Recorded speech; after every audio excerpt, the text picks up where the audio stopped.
Welcome back to the Star Ladder Invitational panel, and we are all even as Alliance and OG are headed to a Game 3. Joining me again on the panel are Gods and Ryu.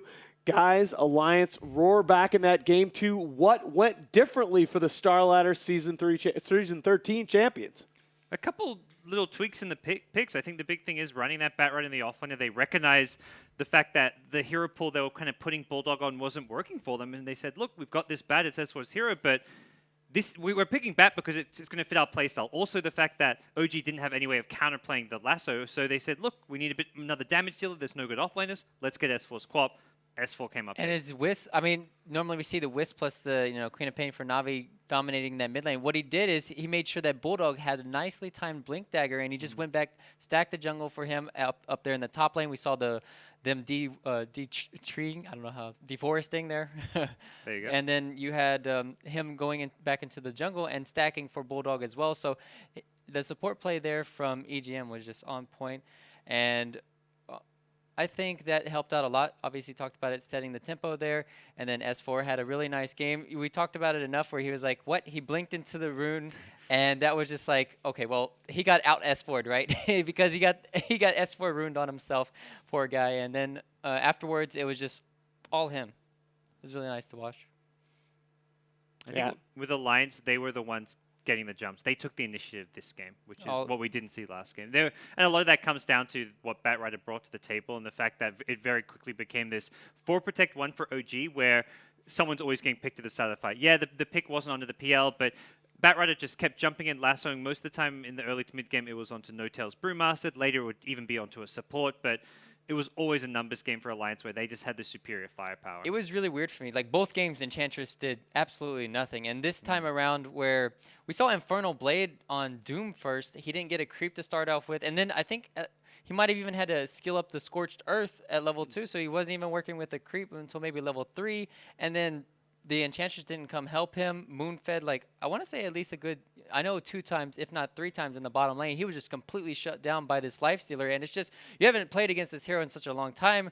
And then he also went for the Maledict early on from the Witch Doctor. They were able to run him down. But this is like when, I guess we could see a good Brewmaster, split finally coming in. But then they, relocate coming in, trying to save Bulldog. And then I'm pretty sure, yeah, here comes Loda. He's just going to right-click, fly away. And this is just a really good showing of Alliance, how they are able to pressure around the map constantly. And okay, so we have the Doom on the Wisp. This is nice to have. I mean, you're forced to take out some of the. Yeah, you have to take out some of the sustain in these team fights. It's just like, okay, well, they forced an IO buyback, and this is a bad decision, right? By Admiral Bulldog to chase here. Yeah, he chased blindly up ramp into a PL who just has all the illusions to kill up Bulldog. S4 is in a bit of a pickle here until IO's buyback saves him. He doesn't have mana to blink there. PL is swarmed on him. If IO doesn't buy back, S4 just straight up dies there, and it's a complete catastrophe for Alliance. But nice juke from Miracle. That was very much the anomaly as far as team fights went for OG. They got a Doom off, which up until then, like, it was one of the big initiators always getting taken out of the fight. They never got Dooms off. Yeah, they weren't getting Doom off, which is not so much Moon misplaying it, but more Alliance just preventing any good initiation. Yeah, you have the Orchid. You need a.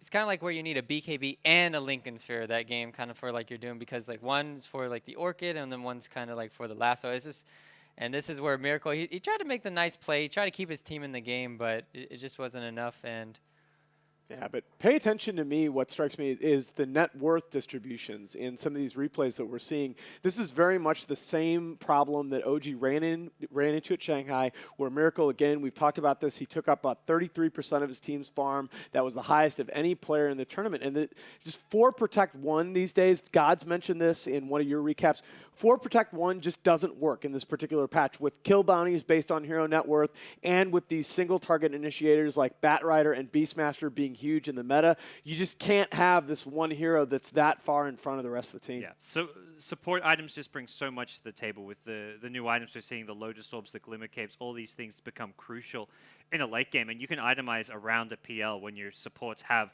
8, 9K net worth as we're seeing here. So It's been a bit of a somewhat recurring problem for OG. When they're struggling, it very quickly turns into that. It's never their game plan going in, like, okay, let's give all this farm to Miracle, he's going to carry us. They're hoping to have a better early to mid game.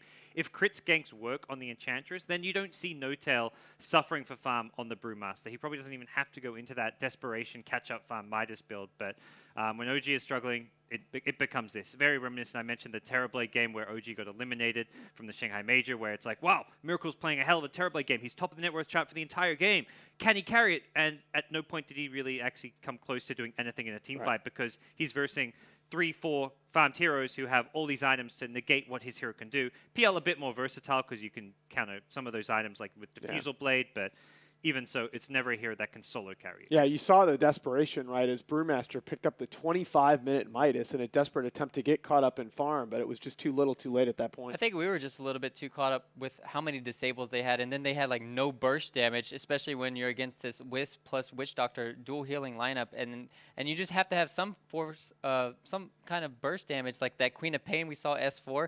I mean, you just throw out the Sonic Wave, you have the Orchid online. It's just a lot of burst damage, and it wasn't enough just to have all this control, because we talked about it. PL needs to, get a lot of images to start having the fight. They had ways around it with, Lifestealer itemizing with that Mjolnir going into the later game. So they had everything kind of summed up for Alliance to kind of counter Miracle, and that's what he was kind of hoping on. Well, we're going to pick PL. We're going to go into later game. He's going to be able to counter Lifestealer, but he just pops his Rage, doesn't lose any mana, and then his items. Yeah. I don't think it was hard because there wasn't a clear better pick than the PL to me at that stage of the draft. It's kind of hard. And they were so what they could have maybe done is. And hold on a second, none of us actually felt OG got outdrafted here. No. We were all, I still don't feel like it was an outdraft issue. It very much came down to execution. It was execution. The one thing where draft-wise it was going to be hard for OG was to make those Enchantress ganks work. Something Fog talked about at the end was every lane kind of had some way of kind of preventing them. You've got the Witch Doctor cast. You've got a mid that's kind of hard to gank as well. I was just pointing out that they needed burst damage for the healing. Yeah. That's the bigger thing for me. And they could have had it if they had the better laning phase. And then, yeah, it's just more so the Enchantress kind of, for me, both games not getting as much as we think. Like what? 2 games in a row, Enchantress early game, ganks don't work, team loses the game. That really is the most crucial. Yeah. As far as the most crucial thing that didn't work, if you look at from these teams, the captains are thinking, we got the draft we wanted. They come into this match with a plan.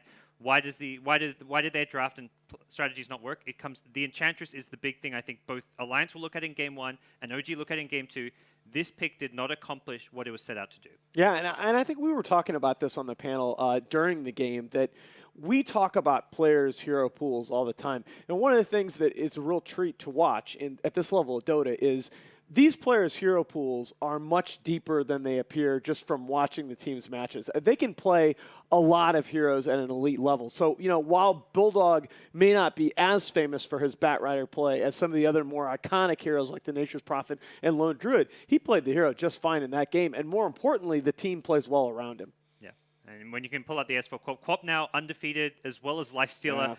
That was a nice it's kind of cool. 6-0 and 3-0, yeah. It's kind of cool to see these heroes that are kind of slightly outside the metagame. Quap coming into this term was just dreadful. 7 and 22. Suddenly finding a bit of a place, and it's really not like kind of clear cut what is still like it's kind of clear as what the opening pick should be in the current patch. But once you get to that 3rd, 4th, and 5th pick, it's very open about what can work right now. I wanted to bring that up because a lot of people were talking about 6.87 and the fact that there hasn't been a patch yet. There may not be a patch before Manila, and that's the thing, that the problems in this version really are more about there are a few heroes that maybe are a little bit better than the rest of the field than would be ideal in some sense. But otherwise, in terms of the overall strategic balance, in terms of the total number of viable heroes in competitive play, I do think we're in a very good place right now. I mean, it's just the thing when you first go into the, get the patch there, it's like, oh, OD's imbalanced, and yeah, it looks like we're going to jump into the draft here now. But to touch on that a little bit, I want to say, oh man, whatever, we'll do it later. Dang it, I wanted to get in that subject, but we can't now. But OD not picked or banned, First ban Batrider by OG. Okay.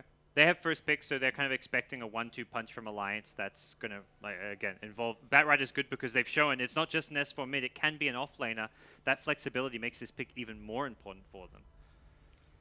The Chen, do they risk going against the Chen? Yeah, I cannot believe I'm almost surprised that Fly's thinking about this. Yeah. No, just ban Beast, and then you go for Chen yourself. You go Chen yourself, or you can go maybe Bounty Hunter still.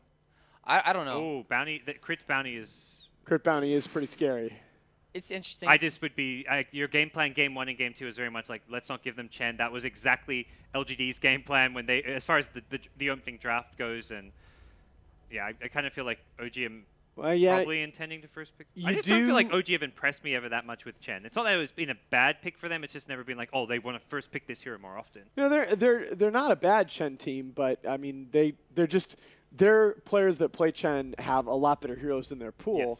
Yes. Alliance right now thinking about whether to ban the Bounty Hunter and take the Chen themselves, understanding that they will give up Chen in exchange for Enchantress and maybe Doom. Yeah. I don't think they're scared of OG's Chen as well. That's the thing. It's like if you're Alliance, I don't see any reason why you ban Chen here. Even if OG first pick it, you're thinking, okay, great, they went this direction, which they didn't want to go. So to me, coming into Game 3, OG have just come up with a game plan that they think can deal with Alliance's Chen. Yeah, and I think that's, again, I think that both teams had a strategy coming in, and this is going according to plan for both. I am curious to whether Alliance just instantly respond with the Chen, even in the face of the Wisp. I mean, you can punish the hero. You're Alliance. Yeah. I think you do. I'm trying to figure out what else it would really go besides that. I mean... Well, the Enchantress, sure. Like, for OG, it's very much, let's see both junglers in the pool and see what they're going to take. Oh, they're going to do both. American Dota right now. Chen jungle, Enchantress off lane. Thrown in Enigma, but Chen and then Bulldogs, as far as his heroes go, Lone Druid, they may go back for a Lone Druid first stage just because when you have the Chen, it really enables the Lone Druid pick to be that much stronger. What about Juggernaut here early? Because you know it's going to get banned out second phase. That's a little bit too all-in-y for me. Well, I think Alliance might just I think the in. Jug pick gets better when you have... You need the other heroes to work around the Jug. Yeah, there's Venge or another support. They normally go Venge or Witch Doctor sometimes too for their second pick when they pick up the Chen. It's very good. I don't even mind the Doom here for Alliance. It's not necessarily a hero that they run a lot, but I have seen EGM play it. It doesn't work with it. You can't run it on EGM when you have Chen. That's that's too weak. That's too greedy. It's even greedier than what we saw Game 1 when they had the Spirit Breaker. Like Doom is even worse. So you do need a harder 5 here. Then I mean, you could go Venge. You can go Witch Doctor. It's pretty Crystal Maiden. More of an Ake here. Yeah, they're going to go back for Lone Druid here. This is classic Alliance. This is what won them the last time. And I think Chen is just. Chen allows them to dictate tempo and dictate early lane pacing so much better that you're much more protected before the Lone Druid comes online. So OG Io's picked up. That means Enchantress. You can still go. Enchantress does again. It would have to be an offlaner. To me, the hero doesn't really shine as much in the offlane. It doesn't have to be, but with this team, it's crit plays both the Io and the Enchantress. So at least nine times out of 10, that's what you're after. So it's not really OG putting their plays in a hero role to kind of succeed if they're doing that approach. Just give me Tiny. I want to see Tiny again. Oof. It's not that bad. If you can get a fast Blink Dagger, you could get on top of the bear, Just and gank then him a lot. you can kill the creeps very effectively. I think they need to go back with what worked in Game 1, which is draft around the timing before bear gets Radiance. Have heroes that will come online around 10 to 15 minutes, be able to just dive towers, be aggressive, fight a lot. Gyrocopter comes to mind always. Not to say he's a first 2 pick candidate, but that's something which those kind of heroes that are just going to be very aggressive and put pressure onto Alliance. That are going to be banned second phase. Yeah, that's the thing. Like you get second phase, Alliance is like, let's ban Gyro now. Let's ban Ember Spirit. Let's ban some of those mid-game heroes. So OG are really thinking about and this. There's the Moon heroes for the offlane. Beastmaster banned out, as is the Bat Rider. The Slider was great in Game 1, which is, again, great against Lone Druid because of the minus armor, because of your ability to keep it, lock it down, keep it under control. Still, from a fan's perspective, you got to root for that no-tail Tiny be on the other side of that combo. I mean, he's played in his career a lot more on the Wisp side of that combo with Era from the old Fnatic on Tiny. But no, they are going to go back to the Ember Spirit that worked so well for them in Game 1. They spent a lot of time thinking that one over. That was a really tough.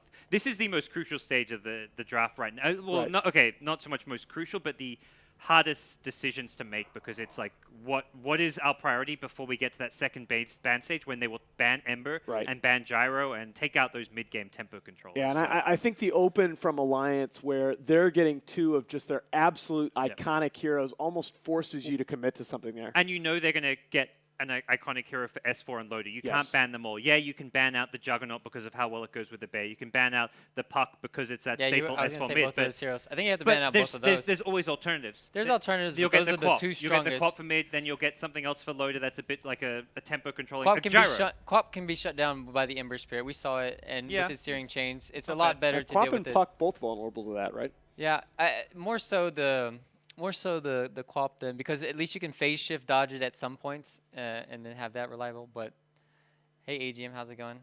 Oh yeah, I'll talk to you too. That's a good idea. I like it. We'll pick it. Are you talking to yourself? No, I'm here? talking to EGM. You don't see his lips moving? Are you blind? Wow. Paravalence It's a on the good thing panel, I'm everybody. sitting in between you two. You just calm down a bit, guys. We've got some Dota ahead of ourselves. Let's We're focus getting on that. the jackets off after this, off cameras. So next couple bands coming It out. looks like Slaughter a ban Slaughter from Alliance. ban, yeah. I like that. It's good tempo. I mean, Oh, again, and we the saw what it Jug did in ban game from 1. OG. You just mean, you have to do that. Jug's a no-brainer Yeah. really at this point. Which Oh, that's cool. The Ah, DP instead. Yeah. I mean, again, it's like that 15, 20-minute stage of the game. You just kind of push down towers, and what can you do if you're OG at that point? And as you mentioned, as you guys both mentioned a bit, the Puck, the Quap, you do have some answers with the Ember Spirit Searing Chains. All right. All right, what do you want to ban Alliance, and then what do you want to pick is probably the bigger thing.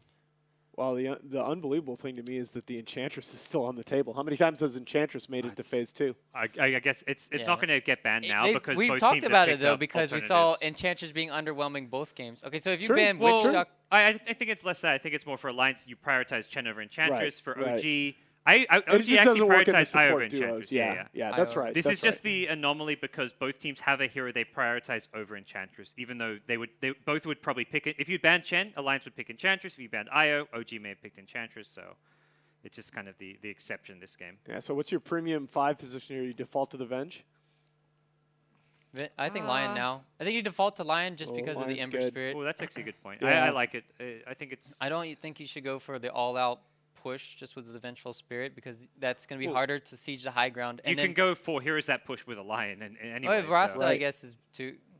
I think it's either Rasta or Lion for Alliance right now. And they've done the Rasta before, so given that, we may see some more. I think you could go, that was not going to be my Is guess. that an S4 mid Legion versus Ember mid lane? Yep. A pretty nice matchup for Legion Commander. You just kind of trade hits a little bit. There's the Io, so he's going to be offering some assistance and help there. And with a Chen gank, it's not the easiest kill on Ember Spirit. Like Legion doesn't have a good slow or like doesn't have slows or stuns until he hits level 6. But now they actually don't have to pick Lion or Shaman because they've got duels. So They have relocate though. it frees them up a lot with this Legion Commander. I still think they need to get one of those two supports still. The other thing about the Legion Commander, press the attack on Spirit Bear. We've Right. seen Yeah, the that press by the a few attack is teams. just- It was actually eHome when they ran the support Legion Commander with the old 11 Lone Druid in the offlane, who really abused that press the attack with the Spirit Bear. It's kind of funny going Man. back and thinking about it a little bit, why they banned Slardar if they were going to pick Legion, though. It's like you press the attack, you take off that armor, and then, he's just hitting the building. It's just Is what it that a brings to the straight up table as a oversight? tempo controller. Yeah. No, I think it's just like, even with the ability to take off the amp damage, it's that... No, you Blink- leaving crits Earth Spirit. I think Fly's playing Earth Spirit. Yeah, Flies are He spirit. played Oh, Earth he's Spirit. gonna- He okay. played it Yeah, once earlier yep. in the tournament. Yep. He actually played it really well. Come on, get on your A game. No, both of them Yeah, play they- Earth Spirit at a very high level. They do. I think that's why we saw We haven't that seen one much from game. Fly Yeah. as Wisp. Wow. Okay. The most puzzling thing about the LC pick to me is not that they picked LC for the reasons that you guys were articulating, but it's that they picked it third. That hero is going to be there, right?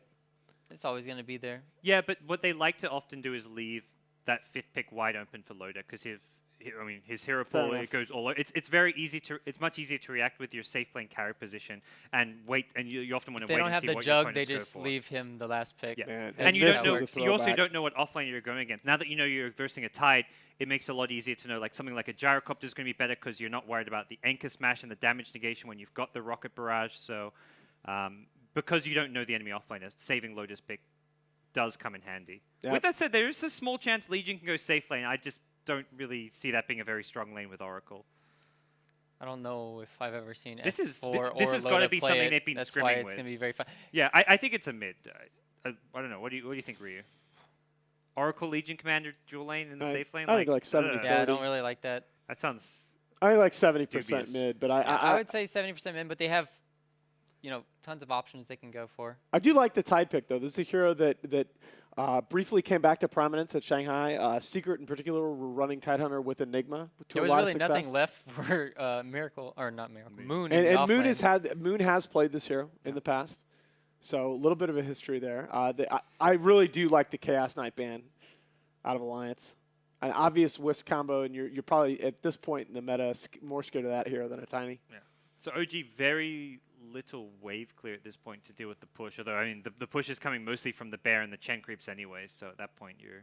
But do you default back to the no-tail Tiny mid? I mean, OG would really love to have first pick here for the gyro we talk about so much. It's like, if somebody doesn't ban it now, somebody will take it.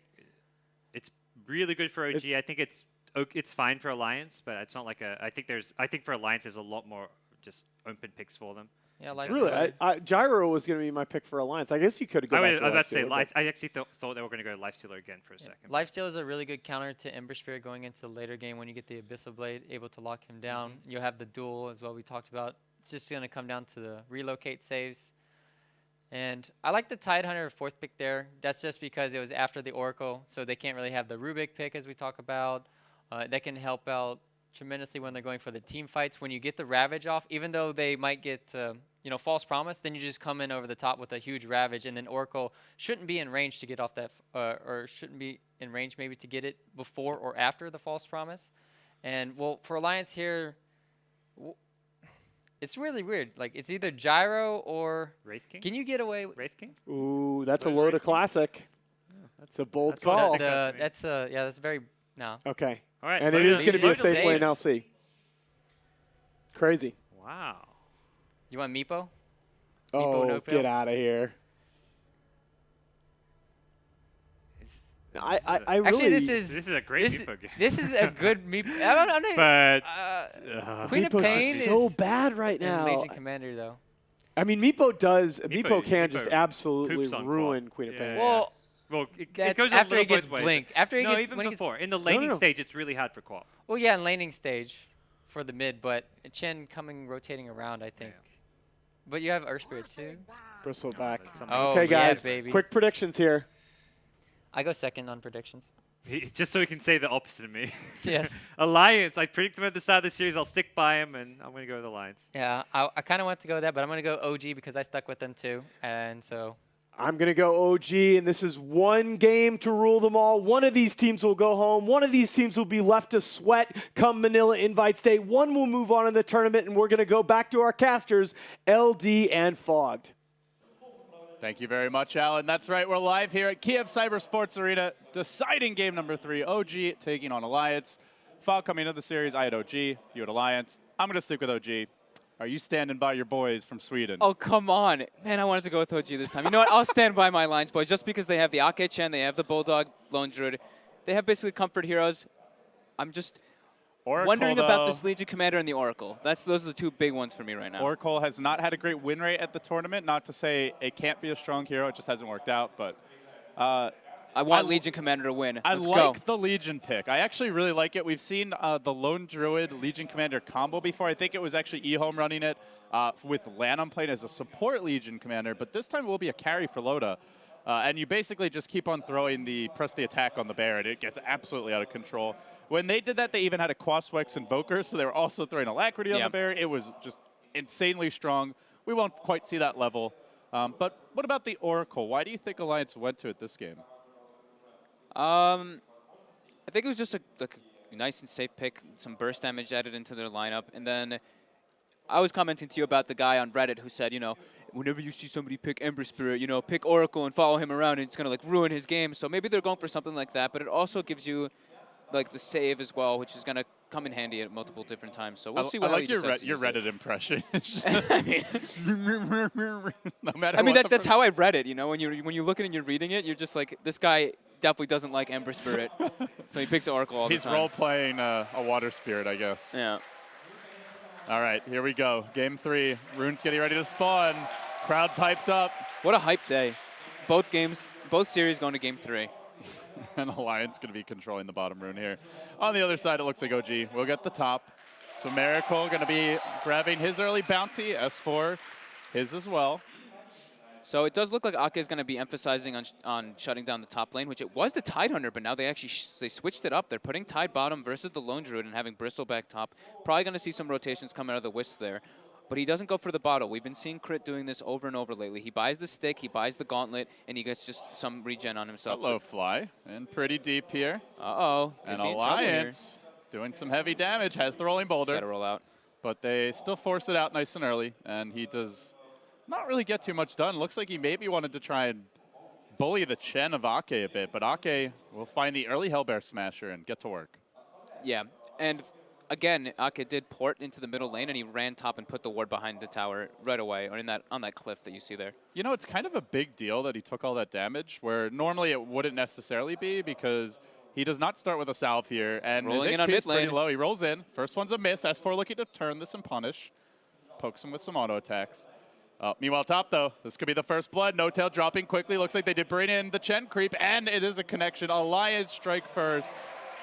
They're off to the races. They even have the passive on Legion Commander, so I guess he just was not really expecting all the damage coming out from the Fortune's End as well as the Ursa Clap. I mean, obviously having the sustain can be very nice against the slow and steady harassment that Bristleback brings to the table, but Earth Spirit already back to the well. Chen already scoring a first blood, so Ake getting more done here on the roaming support early. Yep.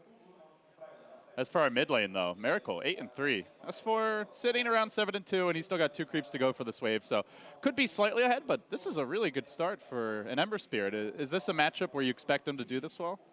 With the Poor Man's Shield, as well as just getting a little bit of help from the Wisp at the start to block the creep wave, as long as the lane is in a good position for him, he does okay. And they both do have lane wards in the mid lane, as well as he does go for the slightest fist skill build, so you can't really even Shadow Strike him at all.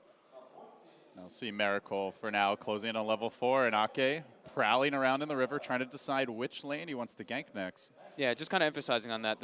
For people who don't really know about it, is you can constantly dodge the Shadow Strike if you Sleight of Fist properly. This time it does connect on Miracle, though. Yeah, it's a 30-second cooldown, and at level 1, the Shadow Strike 16, so there is that window where you want to Sleight of Fist if you leave it at level 1, but you can just play safer, and at the very least, it reduces the overall damage you're taking. Generally, we'll see the Queen of Pain at least take just the 1 point and threaten you and force you into Sleight of Fist. But here, top lane, roll onto Loda, going to be healed up by EGM. They turn it quickly, and he easily walks away. Back to full HP against a tri-lane. Very sustainable dual lane that Alliance are running, and this is allowing the Chen of Ake to be active elsewhere. It doesn't seem like they need his help, even against 3 heroes. Yeah, but then putting the pressure on Loda just lets the Bristleback be able to get farm. Not just levels, but yeah, the last hits is really important. When you look up on the last hit board right now, they have 3 people getting decent amount of farm, even though S4 is doing a really good job in the mid lane right now. Yeah, the one lane we haven't really looked at is Bulldog bottom lane up against Moon, who had a rough game number 2 after a pretty good game 1 on the Slardar. But in game 2, in game 1, he had that like 3 to 4 minute window before the 10-minute mark where he was left alone, caught up with the Iron Talon nicely. Hasn't quite had this game as we see Miracle moving in mid, still has the chains, was trying to get S4 low enough that he would die before the chains expired, but didn't quite bring him into the critical HP threshold. S4 with a blink cooling down, it's going to force Miracle back. But gotta say, Ember Spirit having a pretty good time considering the matchup. Yeah, definitely. But S4 is, I mean, 23-6 to 13-3. He's definitely having a much better time than the Ember Spirit. Is getting harassed quite a bit, but has the bottle, getting his levels so far. Closing on level 5, and probably continues to receive help for these ports. Top lane, though, as soon as they leave No-Tail alone, in they go, getting blocked out by the Hellbear. Alliance find another one. Yeah, really well done Big there. Daddy they pick on. The ward did scout that rotation, I think, as they rolled down. Yeah, Bulldog, a little bit of a micro mishap there. He actually sent his bear to the bottom rune to Savage Roar so that he can secure the rune, but Moon gets it anyway before the Savage Roar goes off. So now a regen rune picked up for Miracle, S4. Uh-oh, crit. Could be in trouble here. In. Oh, no mana for the second Purifying Flames there. Post Rolling call in, doesn't Fly. catch the Chen, Rolling, but he does get on the creeps. Oh, can they finish them off? The Quills come out. Fly, though, is he in too far? Troll Trap played down in 5 seconds, just explodes to the nuke damage from EGM. Massive damage. And they're going to walk away. Good old Penitence. That 15% bonus damage really applying there. And Fly being a little bit too aggressive with his rolling boulder there. So this bottom lane going quite well for Moon overall. Closing on a level 6. Bulldog also getting his farm. Do you expect anyone to start moving as far as these lanes go for either team? Generally, the Lone Druid's going to sit here, but like would Tidehunter or Ember maybe rotate, or do they also just want to focus on their own levels? They probably just want to wait until Moon has Ravage. Then they can try to make a play with 2 or 3 man rotation. If the Wisp comes with the Earth Spirit, perhaps they can get the kill on Bulldog. But he does opt for the phase boot so that he can harass Moon a bit. Yeah, this is distance. definitely a deviation for Bulldog, but generally he's not getting the 1v1 matchups either. Yeah, it's just like an adjustment that he definitely realizes from like, in his pub games and stuff. He does this all the time. They go for Miracle mid lane. He's not level 6. He's real close, though, and he's going in with the Flame Guard. Forces out some very defensive play from Alliance here. And now he is 6. Let's see if we try see Moon go for bait. I think Moon for wants Bulldog. to. He's got the Ravage ready. Bulldog has not scouted this one out. They're still Mid-lane pressuring. Miracle? Mid-lane Miracle. Second round. Will this be the charm? No. He's barely alive. Healing up from the Purifying Flames now. It's very close. And Bottles. So Fly, it looks like, did not find the opportunity to go on Bulldog, who's now going to pull the lane back. And seems he, too, will dodge the gank. Oh, Ake's not happy, though. He just got another Wildkin. He's like, damn it. I want to get this. I want to get my gank going right now. I've had my smoke. I want my secondary proper ganking creep. Used to be Wildkin was like the dream creep for that AFK jungling, you know, just stack the camps up. But now it seems to be much more about the satyrs than anything else. Yeah, it just seems like aggression pays off much better in this type of patch right now. Stack Dota, where have you gone? I don't think anyone really misses it too much, though. Yeah. Looks like No Tail doesn't want to stay in that top lane anymore. He wants to make his way down to the bottom and secure some farm. They catch the Ravage on Bulldog. They are committing here on the bear, but a great Savage Roar once again might be enough to secure Bulldog's retreat. 3 hero commitment, 2 of them cores. The goo. And while that's happening, there's also a gank towards the top lane. Flanking Crit and looking to lock him down. The Zyho just wants some levels. Tether's back. It might just be far enough to get out. Loda was not 6, did not have the duel, but Crit continues to retreat. Purifying Flames healing him up bit by bit. One more swing, and Loda jams it in with the overwhelming odds. Gets the kill. Well played there. We do see a TP cooling down in 10 seconds. A miracle, though, with the DD rune. So Alliance, they got to be careful about forcing the issue here top. Yeah, definitely. They do have an extra catapult, too, that Ake picks up, but I don't know if a Miracle wants to make the full commitment to going up there. So they have adjusted the lanes now. It's No Tail over to bottom, and they're leaving supports up top. Yeah. Thoughts on the rotation? I mean, it's definitely needed. They already have, Tidehunter already has 6. He doesn't really need to get anything else out of the lane. You definitely want No Tail to be getting something, not to be at risk of dying. So No Tail is going to opt for the Ring of Health here. They've replaced that, Alliance replaces that same ward on that cliff there. Don't think it was scouted by the Radiant either. Yeah. But we're yet to see Miracle leave the mid lane, really. And, you know, down a bit as far as CS goes best forward, but he's really stabilized overall. 35 to 41. It's a lot closer than it was when you pointed out the advantage S4 had a couple of minutes ago. Yeah. And that's with the additional pressure the Oracle brought. So, got to say, he's showing just why he gets so much hype. The one scary thing is that No Tail is still getting heavily pressured in this bottom lane. Bulldog's just sicking his bear on him constantly, hoping for the roots. Not able to get that efficient farm that he wants. Bulldog feeling a lot more confident now that the Ravage is down and No Tail showing himself. Yes, Moon did opt for the Iron Talon in the end. And with the Iron Talon, with the levels maxed out Anchor Smash, he has gone to the jungle. He'll be building towards the mech here, along with the Arcane Boots. And he's going to get it at a pretty decent timing. And their 5-man will get a lot scarier with that. And you look at a Bristleback likely going into a Vanguard next. These heroes will get quite tanky. You have some good frontliners for an Ember Spirit and a squishy support in an IO. Speaking of which, Crit, he's feeling a little underleveled right now. Only 4 at the 9-minute mark. Yeah, the 2 supports on the side of OG are kind of suffering. The Chen is level 5 for Alliance already, and the Oracle is already level 5. Ake also only 5, a bit of bad luck, but he's had more impact in the lanes with all the smoke ganks, so. Yeah. He has secured a slight lead here. Mid lane, they've jumped in on S4. The Remnants come crashing out, and then the Boulder Kick smashes the Quap into the ground. OG will make the Queen of Pain feel some pain of their own. They grab the kill, 2 to 4 now. And they are finding openings. That's a pretty big kill as Crit closes in on his level 5. Fly gets him the earn charges too. Ooh. Delicious. I feel like that's actually the big one because, of course, getting the kill is huge, but getting the earn charges up on Crit is always super useful because he doesn't opt for the bottle anymore, it seems. Yeah, that is an interesting adjustment, and we've seen him go much more into the stick early on. That bounty rune into bottle, I guess they just really want Miracle to get the bounty rune early. And in the matchup, I guess he needed it, benefited from a lot, so it has paid off. He'll grab the bounty rune top now. So what are the timings you're looking at here, Giannis, with the way the game's developing? Key items, key abilities or opportunities for rotation? Like, what's each team's, checklist of what they're looking for? As far as setting up for bottom right now, but I'm like positive that Alliance really wanted to get that top tower, but OG's really committing a bunch of heroes, just not allowing them to do that. I think that the rotation they wanted to do was getting that top tower and then going toward that bottom tower and trying to pressure it with the LD, with the Legion Commander. But they're not able to do so just yet. But now we do see Loda moving toward that mid lane. Ake already actually smoked without him, but it looks like they're going to go toward that bottom lane and just invade anyway. They saw Moon coming in toward top lane, and they're just like, you know what? Moon is the strongest hero on their team right now. Let's just avoid him for the time being. They are flanking. Miracle in mid. Going in there now, they go. commit the duel. Can they burst him down in time? They have a Centaur stomp, they'll let it fly. Miracle dropping low, he gets the Sleight of Fist up and he jumps away.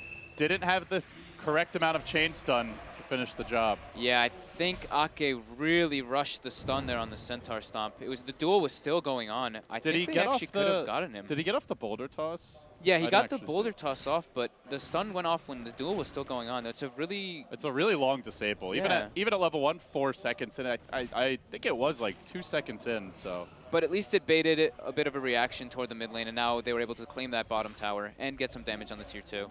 So Bulldog, the secret victor there. Midas coming, but with the early phase boots, this will not be a particularly fast Midas. We're now 12 minutes in. And he also got boots for the hero as well. So yeah, that's something that you never see Bulldog do. It delays the Radiance timing, but it did allow him to maybe hold his own more bottom lane as S4 forces the mech. Threatens Moon, but can't finish the job. Not quite enough firepower. Yeah, that was really nice. Instead of Ake going for bottom tower, because he saw S4 there, he goes for that mid rotation, and it ends up working out perfectly for them. So Alliance spots that ward in the mid lane too. They just placed their own, and they saw Crit place another one. Oh, Alliance, yeah, aggressive here. Going for the D ward. The Chen creeps will do it safely, as OG are grouping up. So having vision of this particular location, hugely advantageous right now. Yeah, No-Tail finished up his Vanguard, and they do seem to be wanting to stack up the Ancients just to get him a little bit more of an influx in farm.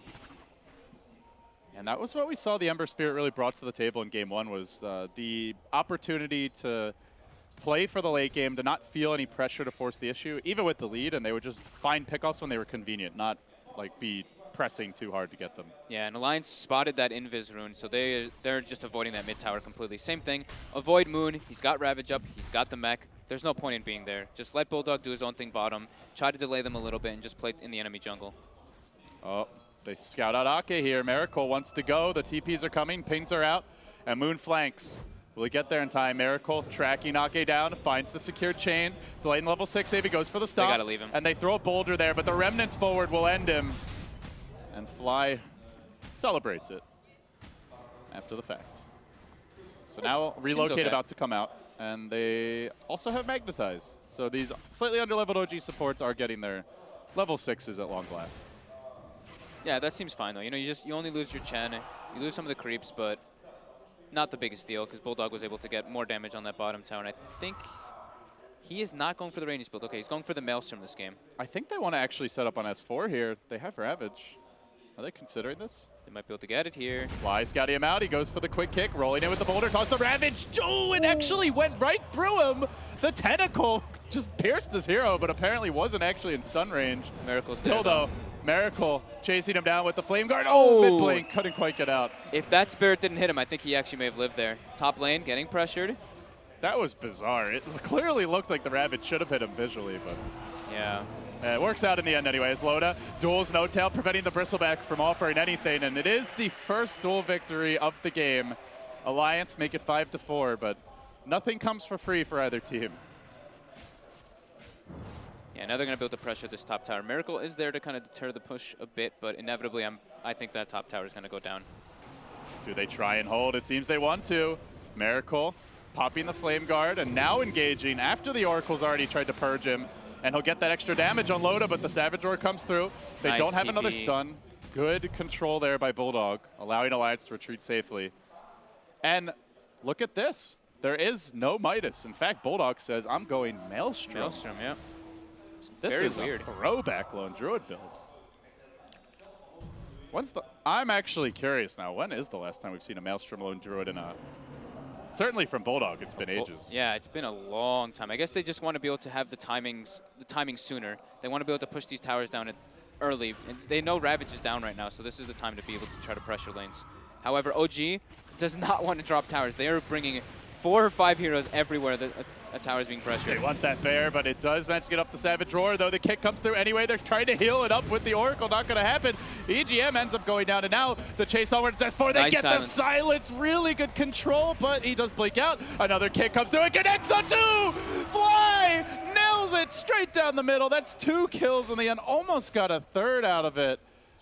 S4 will make it home, but OG keep on pressing in, and the good thing for them is that they're doing this without a Ravage. They're not committing big spells. Guardian Greaves, though, there was really helpful, especially because, of course, you know, when Wisp is tethered with something, you get the double heal. They were able just to punish Alliance being a little bit too aggressive. S4 is just getting bullied every time I see Miracle. He's chasing this poor Queen of Pain. And it seems S4 is not going to be rushing an Orchid. He's actually going a lot more defensive. Uh-oh. No. Oh, S4. You can't afford to make that kind of a mistake. That was, yeah, I guess he just, something happened there, like something with the mouse or something. Misclick. That was very weird blink there for S4. Well, it's a Duel costly coming one. out, top lane, top river. Duel number 2. There it is. Loda also snagging the haste turn, but Miracle just rushes in. He wants to kill off the squishy supports. He knows the duel's on cooldown, but Loda does have the haste to work with, so a lot of damage. As Miracle overextended, has one remnant. Spirit.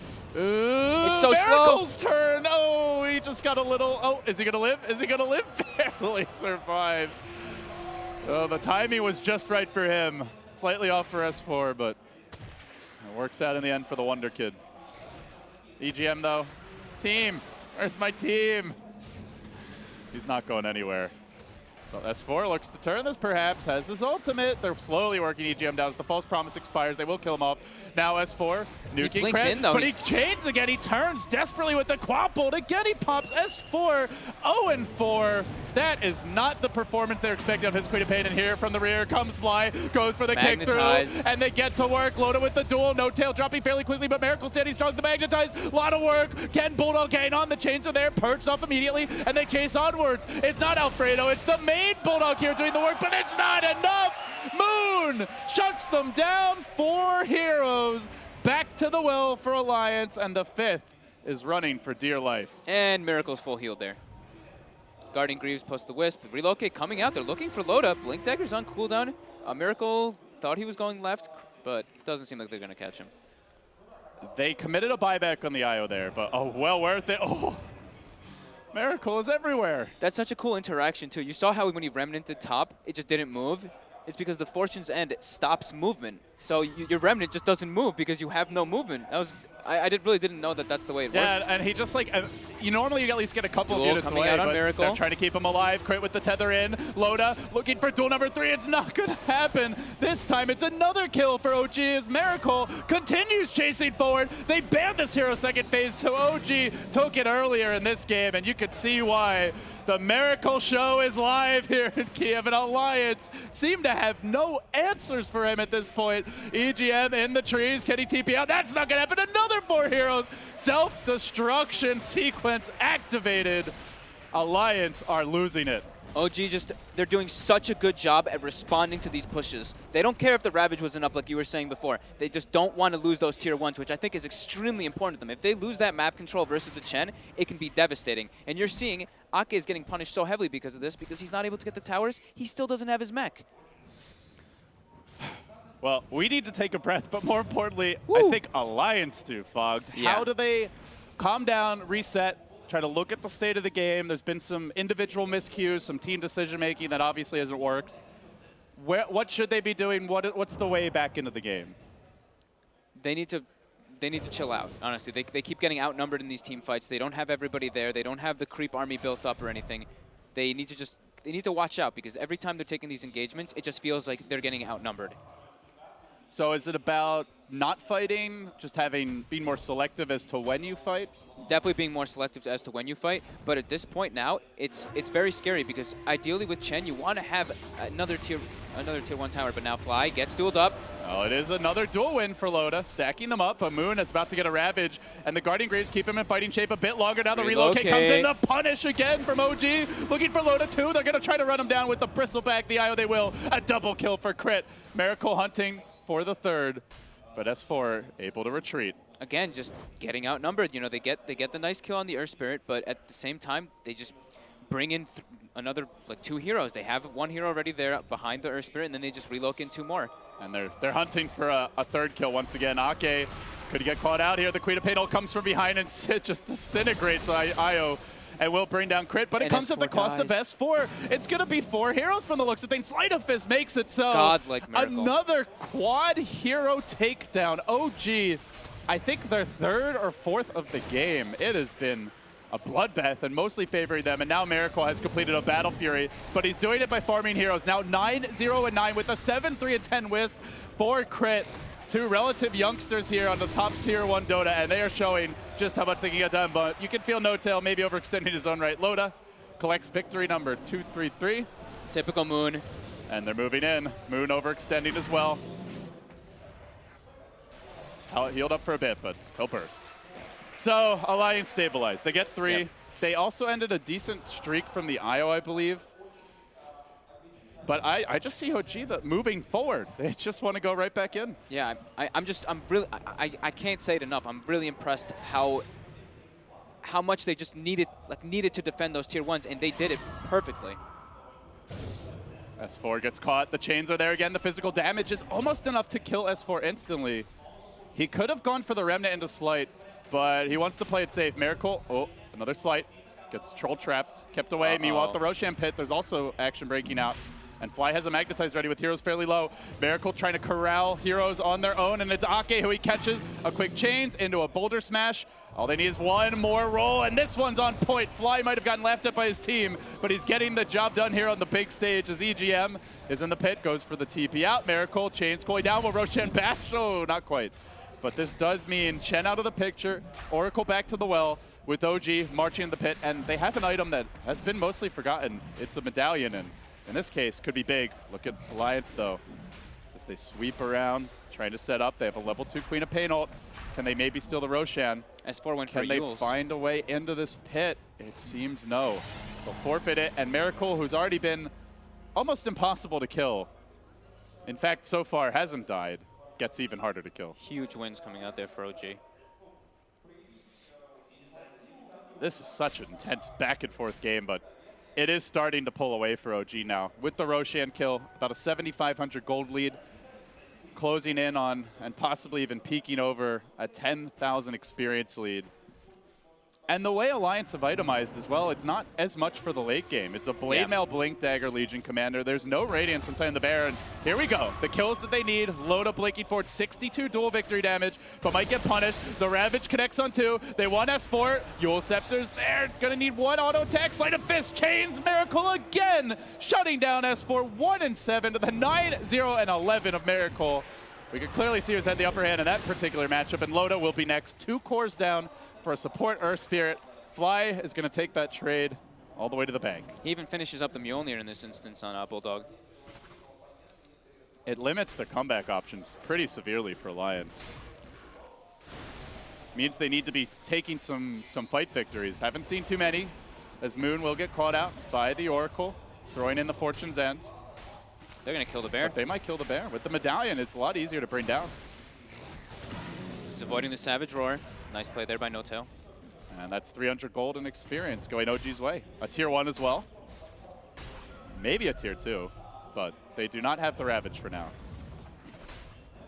I really don't feel like this 1-5 on No-Tail is attributing to what he's been doing this game. He's actually had a lot of commitment and a lot of just plays coming out for him. Just leveling up the goo early on, getting the kill on Lone Druid, as well as his rotations all over the place. He's just that meaty frontliner that ends up dying, but he's doing a lot of work. An extra death early, they lose that tier 1 sooner. Or even if he just doesn't have as good a time in the lane, and then suddenly Alliance is snowballing a little bit more. Maybe Bulldog doesn't feel like he has to get so much done in the lane, goes for a different build. it's definitely a case where the butterfly effect should be considered. Yeah. But OG take the tier 2 now. Closing in down the stretch. Miracle. Gonna have a Lincoln's before this Aegis expires, almost certainly. And then how do you kill him? The Blink duel has been the tool for Alliance to lock him down. But even then, they haven't killed him. Right. They got really close top, but Yeah. imagine him with the Lincolns. Yeah. How do you do it? This is looking quite grim right now for Alliance, but they're just going to still try to keep it. S4's just got to keep the split push on, keep the lanes out of their side of the map. So with the advantage OG has acquired here, is there a point soon where they need to or want to think about breaking the base, or should they be taking that slower approach? I think they can take as slow as an approach as they want in this game. They have an ancient stack that they can do whenever they want. They have multiple different areas that they can farm all over the place. And Alliance is going to have no way to kill Miracle now that he has that Lincoln's finished up. They can take their time. They have the late game. I mean, look at this. He's solo pushing mid to the enemy base. Nobody even in the neighborhood. He's aggressively diving EGM. Sure, he's got Aegis Lincolns, but it's not just the items he has. It's the way he's able to use them so offensively. Yeah, I really don't think that OG is in any rush at this point. They move off as a pack of 4 into their own woods, but it doesn't seem smoke gank's in order. Just a farm gank. We'll kill those neutral creeps. Get them. They have to. They have to farm together. Yeah, you go off on your own, you're getting relocate ganked. You're just going to get outnumbered. Ember might solo kill anyone, aside from Lone Druid maybe. So they're playing it safe. But it is resulting in an ever-growing chasm of farm advantage here. OG slowly excavating. And Alliance continue to find themselves just a little bit more in the hole, bit by bit. Looks like they want to threaten a bit towards the top lane. Moon Blake's in, and he was thinking about a Ravage on S4. But Fly was not quite in range. Fly's getting into position now, though. They can go for this, land. waiting for the boulder smash to see if it connects. It won't. And meanwhile, bottom, Miracles come for the rear flank. Drops a Remnant, still holds the Aegis. They will commit the duel here. They broke in the Lincolns, but reinforcements have arrived. They get shredded quickly, but the damage of No Tail, and Alliance find themselves on the run. Round 2 comes through. How do they kill an Ember a second time? He jumps forward, and it's right where Ake's retreating, so he's going to look to finish him off. Bulldog getting controlled, kited, and smacked down by an angry Armadillo as OG extend their lead by another 2 kills. Remnant hunting for a third, but the Chen is out. Ake bails on the team and retreats home. Everything going OG's way, but this may be a small victory for Alliance. Even this, no! Nothing for free. Giannis, nothing gets the for kill, free. gets the experience. At least S4 gets that big bounty there at the end. 1,500 experience going the way, not of the Quap, but of the IO. That is your Solar Crest Earn IO, level 13. Only 2K net worth down on the Queen of Pain. Yeah, now it's at this point is when OG really feels comfortable to go toward that high ground and just solidify the victory in this game. And they know the Queen of Pain ult's on cooldown, so with Ravage up, Moon never actually dropping it, some new Blink Daggers for the squad. They may try to force something here. Yeah, this looks like the timing. They have the Blink Dagger on Miracle, Blink Dagger on Moon, and No Tail just finished up the Vlads, so they have Crimson Guard and Vlads able to, so if they can break the high ground a bit easier. And Miracle using the Blink to initiate, has the Remnant back out, and he'll use it. Dodging the Savage Roar there, and now he wants to come back in, and he actually has an Arcane Rune. Very nice Sleight of Fist. Seems good for him, and indeed it is. All day. Blinking forward, jumping out. He'll be here. He ain't going anywhere. He's got chill for a bit, out of Remnants. Yeah, they don't recharge any faster, I don't think. Yeah, I don't believe so either. But the Sleight of Fist spam will do just fine. As you can see, every little chunk bringing S4 lower and lower, clearing out the creep waves, chipping at the tower. Queen of Pain ult, still 40 seconds. Loda does have a BKB now, but let's see what's coming out on the courier. It's an Aghanims for the Tidehunter.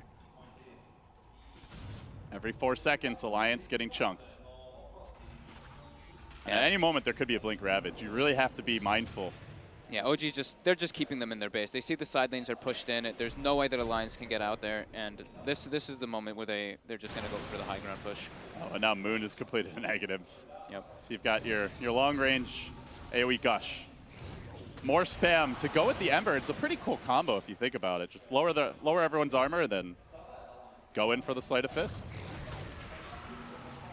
The siege continues in earnest.